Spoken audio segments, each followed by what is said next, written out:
अपशब्द कहा गया हो, भरी सभा में अपमान किया गया हो, कक्ष में से बाहर निकाल दिया गया हो, आड़ा टेढ़ा बोला गया हो, यहां तक बाहर तक निकाल दिया गया हो, जिसको सभा में ना बुलाया गया हो, जिसको रिश्तेदार गाली बक रहे हो, जिसको अपशब्द कह रहे हो, 33 कोटि देवता में केवल एक है देवाधिदेव महादेव, जिनको भरी सभा में गाली दी जाती है। और कौन दे रहा है? खुद का सगा रिश्तेदार ससुर गाली दे रहा है। स्वयं अपमान करा जा रहा है। कौन कर रहा है शिव जी का अपमान? स्वयं देवऋषि नारद। कब करे? जिस समय पर देवऋषि नारद ने कामदेव पर विजय प्राप्त कर ली, भगवान विष्णु के यहां गए, भगवान नारायण के पास जाने से पहले शंकर जी के पास गए, शंकर जी से जाकर कहा, तुमने काम को नहीं जीता, मैंने काम को जीता है। अपमान कर रहे हैं, मैंने करा। शिव जी ने उनके गले में रुद्राक्ष की माला पहनाई, नारद जी ने उठाकर जमीन पर पटक दी। फिर अपमान, फिर अपमान। कोई ने अगर आपको साड़ी दी है, वो मेरी जीजियों, आस्था चैनल पर जितनी सुन रही हैं, फेसबुक यूट्यूब पर सुन रही हैं, जितनी कंठ कथा के पंडाल में बैठी हैं, किसी ने तुमको साड़ी दी, माना कि ये साड़ी 200 रुपए की है, तो क्या तुम उसके मुंह पर फेंक कर जाओगे? क्या जम के तो बोलो नहीं, ले आओगे, ठीक है ले चलो, दी है ना, कोई बात नहीं पहनेंगे, थोड़ी अच्छी होगी तो बहू को दे देंगे, और अच्छी होगी तो लड़की को दे देंगे, और थोड़ी बहुत भी गड़बड़ होगी तो भागवत जी पे चढ़ा देंगे, उसमें क्या दिक्कत? उठा लाए, लेकर आ गए, तुमने उसके मुंह पर नहीं फेंका, तुमने उसके मुंह पर नहीं मारा, पर नारद जी ने शिव जी का अपमान करा, अपशब्द कहा, और उसके बाद जो माला दी गई उसको जमीन पर फेंक दिया उनके साक्षी में।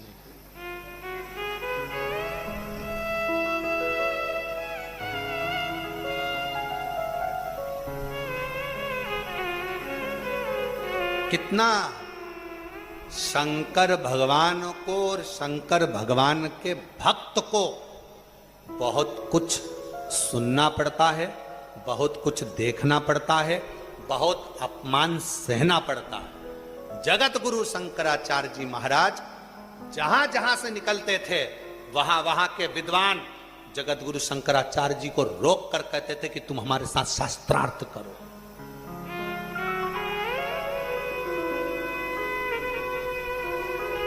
और अभी कहा आप लोगों को, अभी वर्णन करा बुद्धि का, संपत्ति का और पत्नी का दिखावा नहीं होना चाहिए। पर जगत गुरु शंकराचार्य जी महाराज, छोटी सी अवस्था, जगत गुरु शंकराचार्य जी जहां से निकलते थे वहां वहां के विद्वान जगत गुरु शंकराचार्य जी को रोकते थे, रुको हमारे साथ बैठो, राजा के पास हाथ पकड़ कर लेकर जाते थे कि शास्त्रार्थ करो। जगत गुरु शंकराचार्य जी को नीचा दिखाने के लिए बार बार प्रयास किया जाता था कि शास्त्रार्थ करने बिठाते थे, बैठो शास्त्रार्थ करो। शंकर का जो भक्त होता है, शंकर का जो स्वरूप होता है, शिव की कृपा का जो पात्र होता है, उसको बार बार अपमानित किया जाता है, अपशब्द कहे जाते हैं, ताने दिए जाते हैं, गाली दी जाती है, बार बार अपशब्दों से संबोधित किया जाता है। 33 कोटि देवता में केवल एक शिव जिनको ताने भी दिए, अपशब्द भी कहे, गाली भी दी, आड़ा टेढ़ा भी कहा, फिर भी पार्वती जी ने कहा शंकर जी से, तुम्हारे लिए जहर का कटोरा भेज दिया। शिव जी कहते हैं पी लूंगा, कोई दिक्कत वाला बात नहीं है।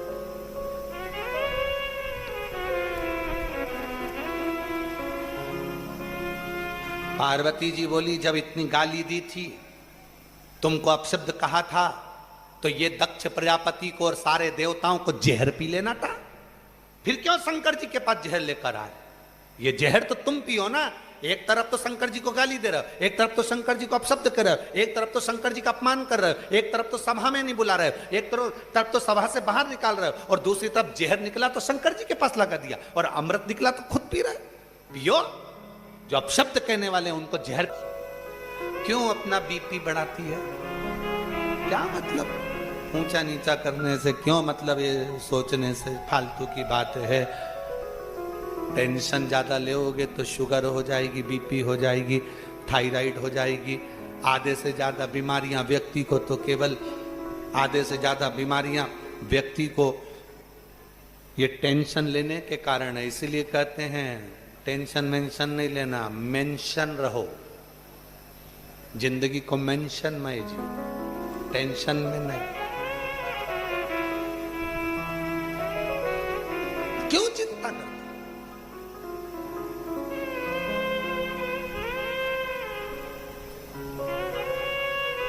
पार्वती जी ने शिव जी से कहा सबसे ज्यादा लोग तुम्हारा अपमान करते हैं। पार्वती जी से शंकर भगवान ने कहा इसीलिए तो मुझे देव अधिदेव महादेव कहते हैं। जो बच्चा बचपन में ज्यादा कुटाता है, खूब गाली खाता है, पढ़ता लिखता भी नहीं, फिर भी मम्मी पापा के हाथ से खूब जूते खाता है, वही एक दिन अपने परिवार का नाम रोशन करके बताता है। वही, और इसके सबूत बैठे हम खुद ही। नहीं तो हमारी माता जी से एकांत में रोक के पूछ लेना हो। बड़े भैया के लिए माता पिता कहे कि ये खूब पढ़ेगा, अच्छा नाम कमाएगा। बहनों के लिए कहा खूब पढ़ेगा, नाम कमाएगा। छोटे के लिए कहा खूब पढ़ेगा, नाम कमाएगा। और हमारे लिए तो कहा ये तो ढोर है, ये तो गाय भैंस। और तो और हमारे सीहोर में भी घूम कर आओगे और कोई सिर फेरे के पास पहुंच गए ना और हमारा नाम ले दिया तो वो भी तुमको किसका नाम लिया?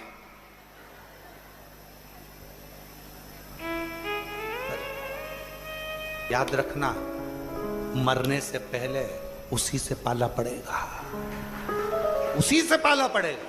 वही संभाल लेगी, वही साथ लेगी, दौड़ेगी, लेके भागेगी। इसलिए निवेदन है, क्या किसको रोइए, चादर तान के सोइए। किसी के लिए शिव जी को अपशब्द कहा, शंकर भगवान को ताने दिए, शंकर भगवान को आड़ा टेढ़ा कहा। विष किसने पिया? शिव जी ने। अमृत तो सब पीने वाले थे, विष का पिटारा किसके माथे पर आएगा? शंकर भगवान। अब जब तुमने अमृत पिया है तो जो इतना बोल रहे हो तो पी लो, एक एक घुट पी लो। सारे देवता, पार्वती जी तो कहने में पीछे नहीं हटती। पार्वती जी, जिनका पति बहुत भोला होता है ना, उनकी पत्नी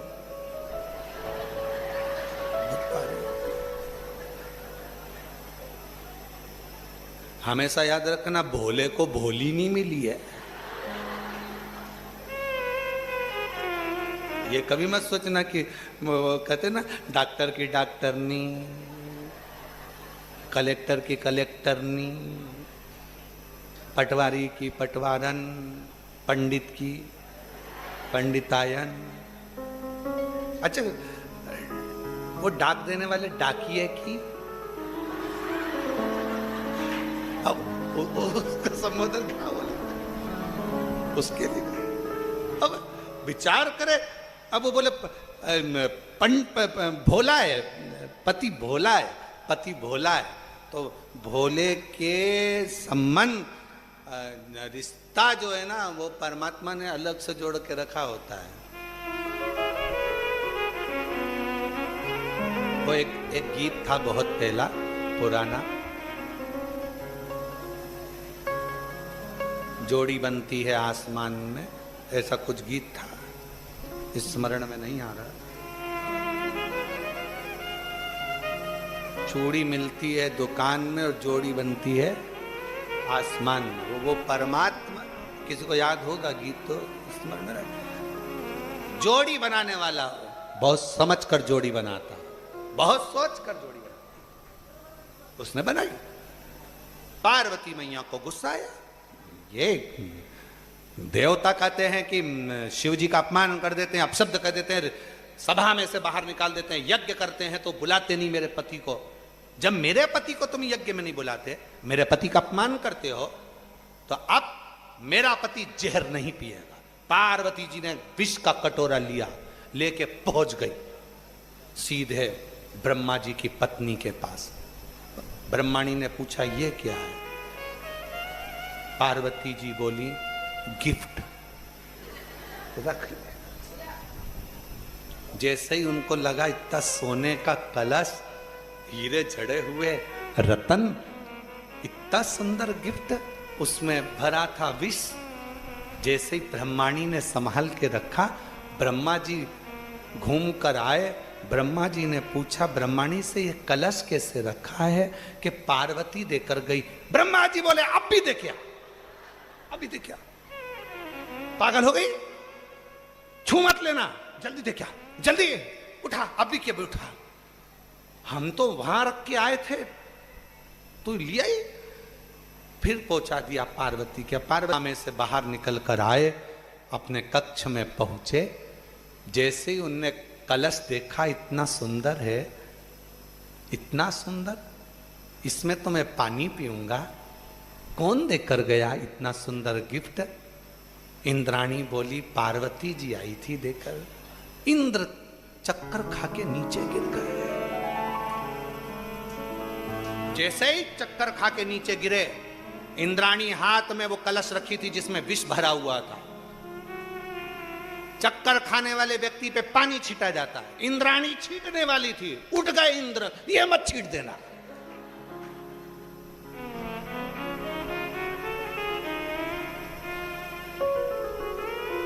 ये मत छीटना, बाहर करो।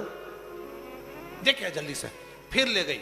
अब की बार लक्ष्मी जी के यहां पहुंच गई। लक्ष्मी जी ने पूछा ये क्या है? पार्वती जी ने कहा तुम भी समुद्र में से निकली हो, ये भी समुद्र में से निकला है।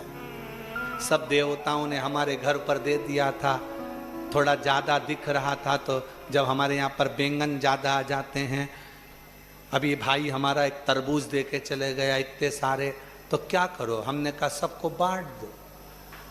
जब बैंगन ज्यादा आ जाए, लौकी ज्यादा आ जाए, आलू ज्यादा आ जाए, भुट्टे ज्यादा आ जाए, मूंगफली ज्यादा आ जाए, तो अड़ोसन पड़ोसन क्या दिया जाता है।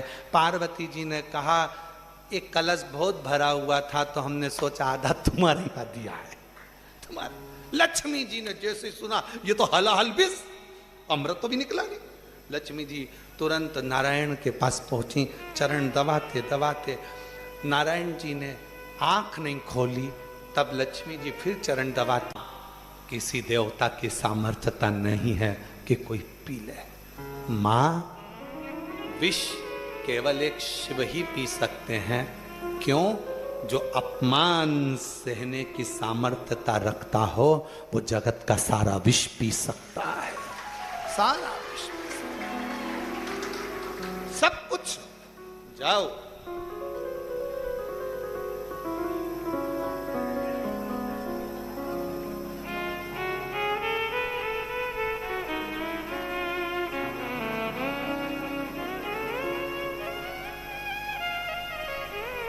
वो विष पी ले। और विष शंकर भगवान पीते, पेट के अंदर वो विष चले जाता।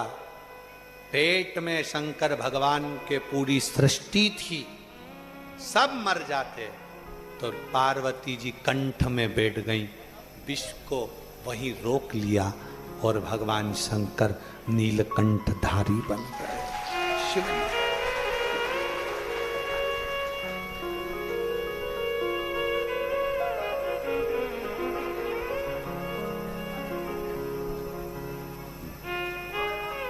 वो नील दोतली,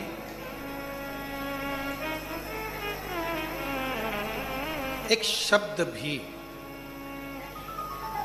शिव की कृपा का पात्र है। टिटहरी देखी आप लोगों ने? एक पक्षी, वो पक्षी अपने अंडे को जन्म देता है पृथ्वी पर, अंडे को जन्म देकर वो टिटहरी पक्षी चला जाता है, फिर उस अंडे के पास कभी नहीं आता। क्या करता है? आसमान पे चिल्लाता रहता, चिल्लाता, खूब चिल्लाता, और उसके चिल्लाने से, उसके बोलने से जो अंडा है टिटहरी का, उसमें जो बच्चा है वो पूर्ण तरह से स्वस्थ जन्म ले लेता है। शब्द, और वो शब्द उस टिटहरी के मुख से निकले हुए शब्द उस अंडे के अंदर रखे हुए बच्चे को सुरक्षित रखते, सुरक्षित।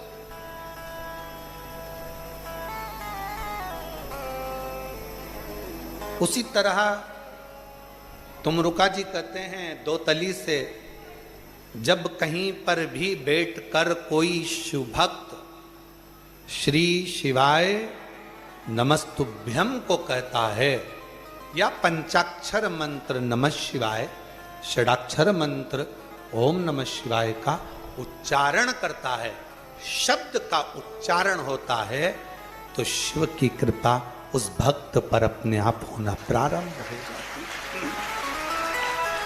अब इसलिए श्री शिवाय नमस्तुभ्यं, श्री शिवाय नमस्तुभ्यं, श्री शिवाय नमस्तुभ्यं। शिव महापुराण की कथा कहती है, भगवान शंकर का चरित्र कहता है, शिव तत्व कहता है।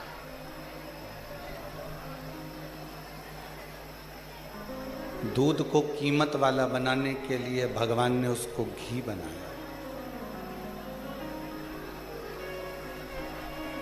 और घी इतने आसानी से नहीं बन जाता। दूध को थोड़ा सा तपना पड़ता है, दूध को थोड़ा सा फटना भी पड़ता है, दूध को थोड़ा सा कष्ट सहना पड़ता है। कई लोग कह देते हैं, गुरुजी हम इतना भजन करते हैं, कीर्तन करते हैं, मंत्र जाप करते हैं, स्मरण करते हैं, उसके बाद भी सारा दुख हमारी जिंदगी में ही है, सारा कष्ट हमारे जीवन में ही है। देखिए, मान लो कोई व्यक्ति भगवान का भजन भी नहीं करता,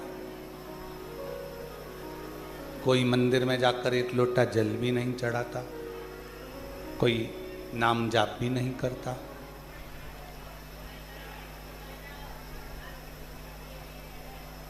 उसने एक लोटा जल भी नहीं चढ़ाया, नाम जाप भी नहीं करा, स्मरण भी नहीं करा,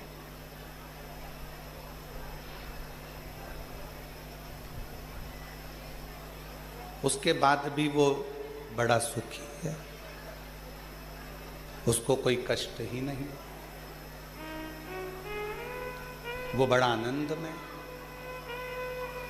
और जो रोज भगवान के मंदिर भी जा रहा है, भजन भी कर रहा है, स्मरण भी कर रहा है, कीर्तन भी कर रहा है, नाम जाप भी कर रहा है, उसके बाद भी उसकी जिंदगी में तकलीफें पीछा नहीं छोड़ रही।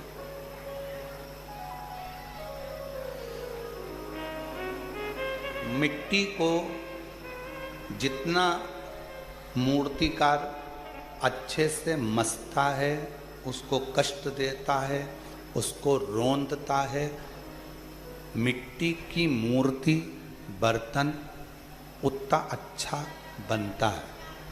मान लो भगवान ने तुम्हारी किस्मत में थोड़ा सा दुख, थोड़ा सा कष्ट ज़्यादा लिखा है, तो ये चिंता मत करना कि भगवान हमको कष्ट ज़्यादा दे रहा है।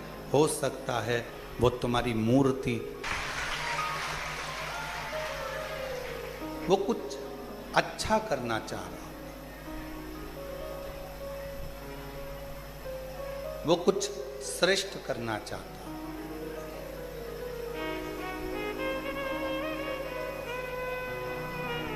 मन में ये भ्रम कभी उत्पन्न ना करें कि हम मन भजन करते हैं, हम कीर्तन करते हैं, हम मंत्र जाप करते हैं, हम नाम जाप करते, हम स्मरण करते और दुख हमारे ऊपर ही आता। नहीं, कोई संसार का ऐसा कोई व्यक्ति नहीं है जिसकी जिंदगी में थोड़ी ना थोड़ी तकलीफ नहीं है, थोड़ा ना थोड़ा कष्ट सबके जीवन में। बस कोई उस कष्ट को हंसकर झेल लेता है और कोई उस कष्ट को रोकर झेलता है। भदौरिया जी, ये जो पेटी है ना बीच में, उस पेटी को या तो एक साइड कोने में कर दो या अंदर निकाल के एक साइड कर दो। ऐसा थोड़ा सा रास्ता करके उसको इधर निकाल दो तो लोगों को बैठने में दिक्कत नहीं आएगी और दर्शन में दिक्कत नहीं आएगी। ये वाली नहीं, वो वाली बीच वाली।